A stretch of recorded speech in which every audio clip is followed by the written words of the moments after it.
Welcome to the penultimate week of cut content from ReZero's third season. I can't believe next week is already the season finale, and with it, the last video I'll make on this topic. I've been thinking about doing a series in this format, but focusing on the cut content from seasons 1 and 2, which, in case you didn't know, had a lot of things removed. However, I'm not sure what my viewers think, so let me know your thoughts in the comments. Regarding today's episode, I have nothing new to say. White Fox does a great job of attempting to adapt all of the crucial sections, but inevitably leaving out some specifics owing to time limits. Nonetheless, because I know you have a strong desire for this, I will tell you everything that was cut today. Welcome to the cut content from ReZero's third season, episode 15. I know that part looked visually spectacular, but it wasn't all that important to the overall purpose of the video. I mean, it didn't leave out many details, which is why this section will be shorter than the ones that follow. At first, Aldebaran mentions that even if he dies 100 times, he still can't kill her. He also says that after landing 20 fatal wounds, he has yet to defeat her.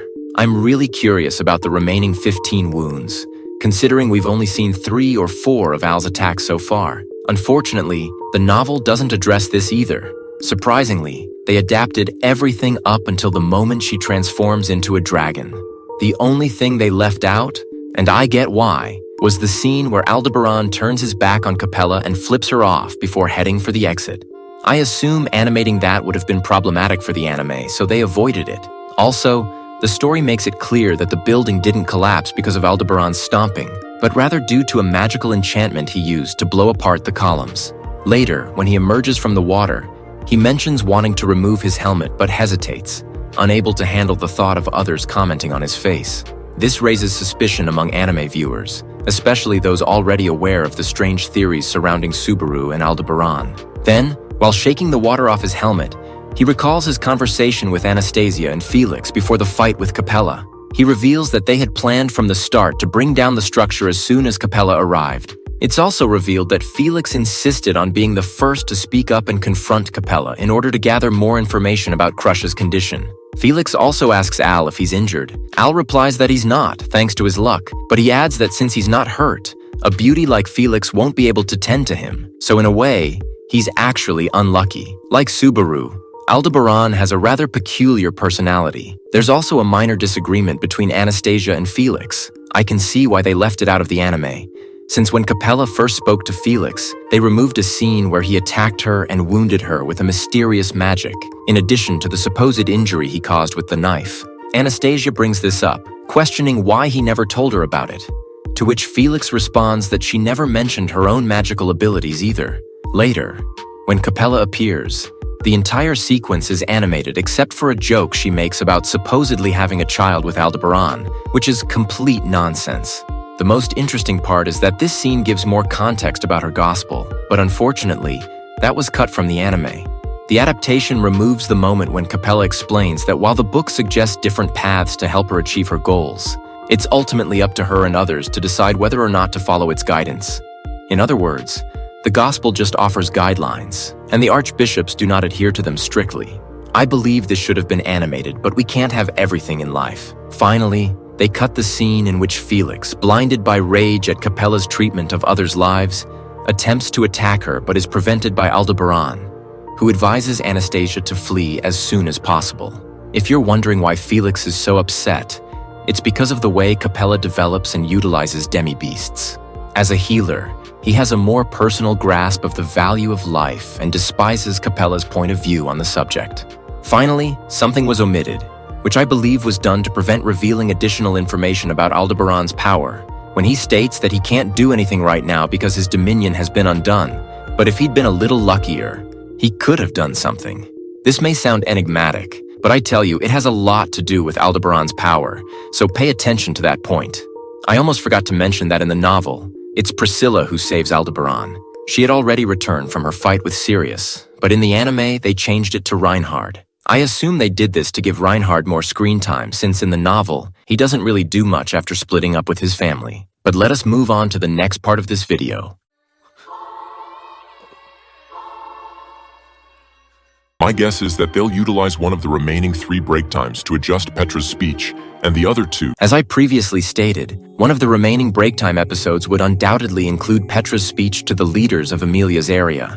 While Roswaal is the supreme leader and his decision has more weight than the others, that does not mean that he did not choose to take Lady Emilia's method in this case. That is, seek support rather than force it. Honestly, I would recommend reading the novel that recounts this section, because it is fascinating to observe how Roswaal makes it known during the negotiation that he can easily bend the others to his way. However, he decides not to because he prefers to do things differently. I know this week's Breaktime reflects the situation well, but the serious tone Roswaal had in the novel gets somewhat lost due to the chibi animation style. In any case, I hope this short snippet encourages someone to check out the original content from this part. Pay close attention to the guests at the table. They're more important than they seem, especially the man on the right wearing the purple cape. That guy is tied to one of Re:Zero's biggest secrets. If you want the spoiler, I will leave it in the comment section.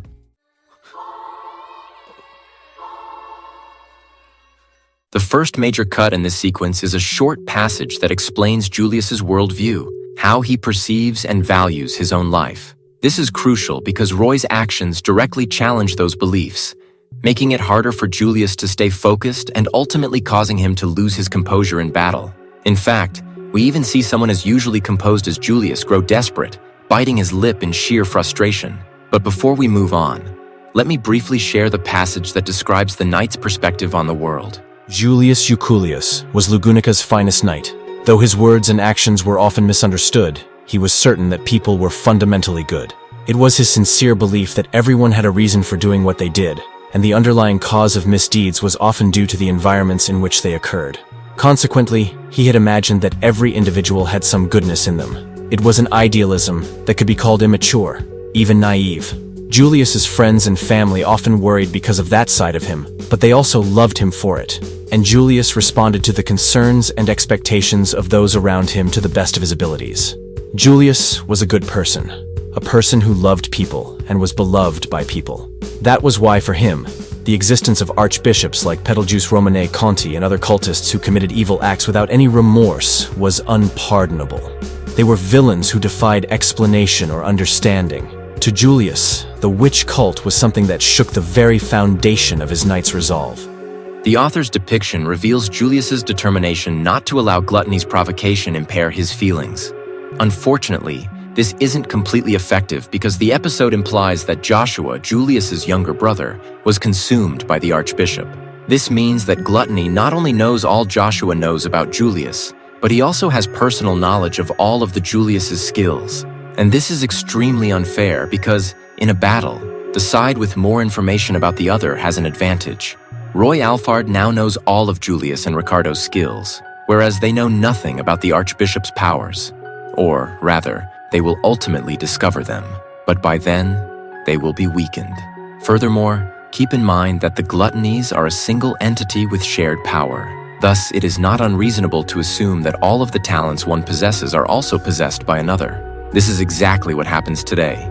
If you watch the episode, you'll see that both Gluttonies use the same power, one to teleport and another to deliver a tremendous hit. But there is one difference: Roy's technique in this duel against Julius.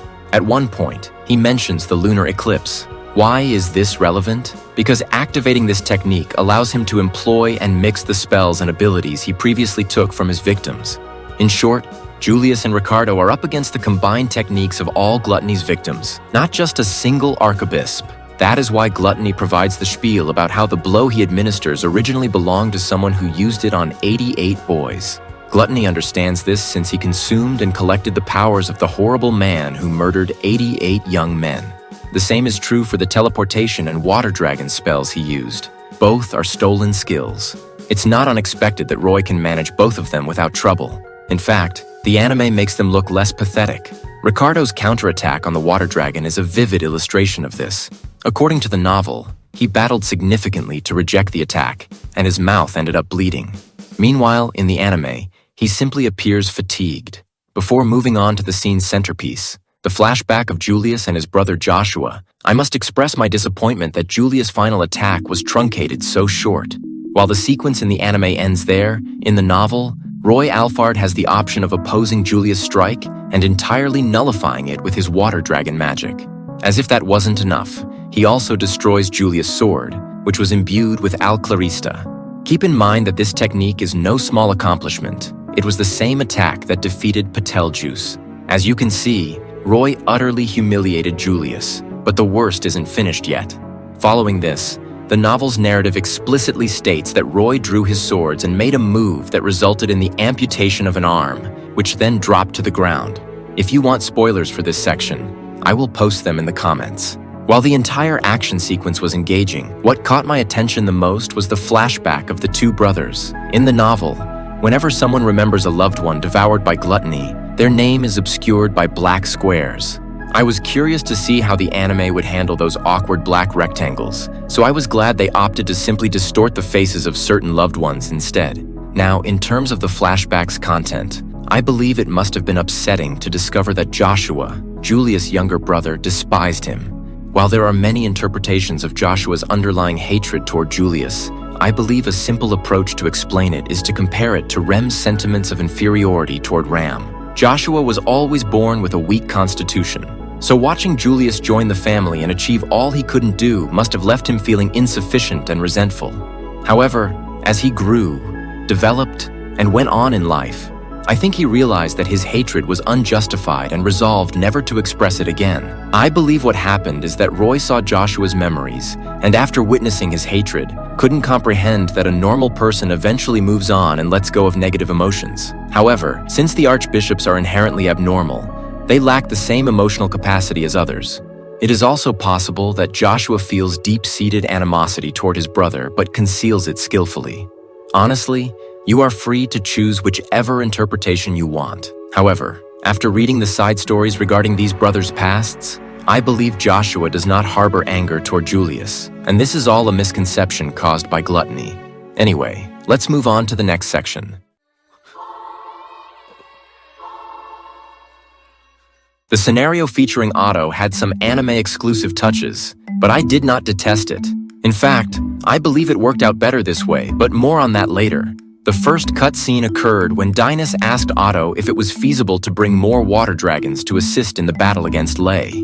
Otto says he could bring some, but he'd have to go for a few minutes, which would be a bad idea in this circumstance, when they're already suffering while waiting for Felt. Even with an apparently hopeless situation, Otto remained determined and believed they could do something. This is shown in his statement that if their opponent underestimates them, it may let Lay reduce his defense, allowing them to launch a counterattack. Otto's optimism piqued the interest of the others, and because he is from Amelia's camp, they began treating him as if he were an expert on how to deal with the witch cult's archbishops. The remark Gaston makes to an old gardener is something that piqued my interest, but will most likely be forgotten by casual fans. This old gardener is actually Grim Fausen, Wilhelm's childhood war friend and someone who, like Carol, played a crucial role in Lugunica's past. He is now an old man, and while he is no longer at his optimum strength, he still has extensive battle experience from his years in the war. Because Gaston was trained by him, he concludes that Lay's fighting style is comparable to Grim's, despite the fact that this should be impossible given Lay's apparent youth. He brings this up because he believes there is a lot of disparity in Lay's attacks. The Archbishop is a violent person, yet when he employs techniques comparable to those of old Grim, his body appears to take on a whole different posture. This mismatch disturbs Gaston, and he later notifies Otto so that he can determine Gluttony's capacity to steal skills. Unfortunately, the anime omitted a fantastic moment involving Otto that would have been enjoyable. I'm referring to the moment Otto finds Gluttony's abilities, and thinks Lay is about to cast a spell no one knows about or expects. However, Otto is able to alert Gaston in time for him to step in front of all the soldiers and absorb the effect of this spell, which is known as El Huma, and, in case you don't recall, is Rem's magic. And thanks to Otto, not all of the guards were wiped out at that moment. Later, when Lay starts taking Otto seriously and sees him as a threat, he uses Roy's teleportation ability to jump onto Hick. The way they animated Lay devouring his victims was stunning. I have nothing but praise for it. However, they left out Otto's internal thoughts about how terrifying it would be to be consumed by gluttony, which slightly dulled the intensity of the scene. In the novel, he reflects on the horror of being erased, how no one would remember him, or recognize all the efforts he made against the Archbishop. Another moment that slightly dampened the excitement was Dinas charging at Gluttony after he devoured his old companion. Gluttony responds by charging back at him. But unlike in the anime, where a single soldier stops him mid-air, the novel depicts all the guards working together to hold him back. Scenes like this emphasize the overwhelming difference in strength between them. And keep in mind, Gluttony was merely toying with them. He wasn't even using his full power. Gaston also missed out on some screen time. Remember when Otto planted the bombs on Lei's body? In reality, Otto was still within range of the explosion, and Gaston saved him by shielding him with his own body, turning his back to Lei to absorb the blast. But here's the interesting part.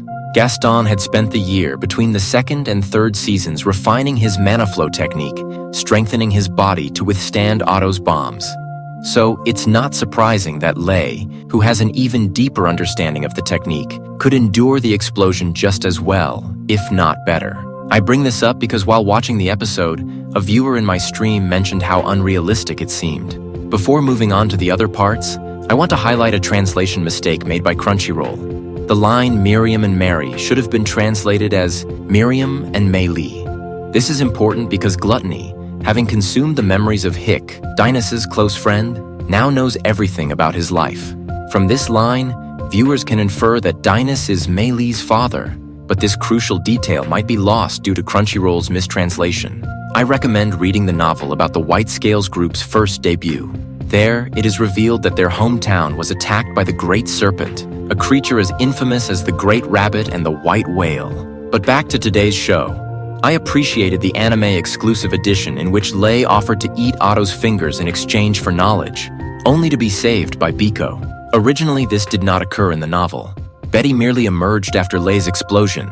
However, the anime made her entry more epic by having her save Otto from the Archbishop's lethal attack. If you're wondering why she only showed up now, that will be explained in the next episode. But if you're eager to know right away, let me know in the comments. I was about to wrap up the video when I remembered something interesting that I forgot to include in the Capella PowerPoint. Do you recall how, in this episode, Capella transformed into a swarm of rats? Well, there's a side story called Lugunican Papers, which features an article written by Shorty and Lululala, two reporters from Lugunica's local newspaper. They were tasked with interviewing all the royal candidates. The interview serves as a way to introduce the candidates to the public, giving us a glimpse of what each of them was up to between the second and third seasons. Beyond the stunning visuals, the most intriguing detail is the reason Shorty ended up with this assignment.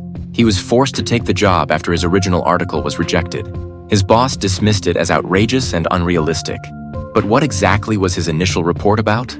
Shorty had been investigating a massive and unprecedented sighting of rats, an overwhelming number of them, swarming through Lugunica's sewers. It was reported that rats had proliferated in several areas of the capital. To be honest, when I initially read this, I paid little attention to this information. But after viewing today's episode, particularly the scene in which Capella transforms into these animals, is it feasible that Capella roamed the royal capital's sewers between the second and third season? We don't know, but this side narrative clearly keeps this possibility open, and if it's true, we'll find out when Capella returns to the main story. But that is all for now, so tell me, what did you think of this week's episode?